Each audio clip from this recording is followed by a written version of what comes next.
എന്തിനാണ് ഈ വെടിനിർത്തൽ കരാർ നടന്നത്? ഒരൊറ്റ മറുപടിയേ ഉള്ളൂ, മുഖം മിനുക്കാൻ വേണ്ടി മാത്രമാണ്. ഈ ലോകം ഒരുമിച്ച് നിന്ന വാർത്തകളാണ്, കാഴ്ചകളാണ് കഴിഞ്ഞ ദിവസം നമ്മൾ കണ്ടത്.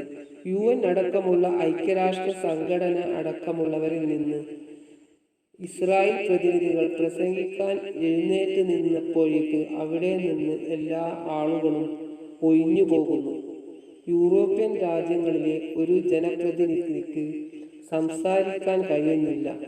ആ രൂപത്തിൽ ജനങ്ങളെല്ലാവരും ഒരുമിച്ച് കായിക മേഖലയിലും വിദ്യാഭ്യാസ മേഖലയിലും സാംസ്കാരിക മേഖലയിലും ജനങ്ങളെല്ലാവരും ഒരുമിച്ച് നിന്നു.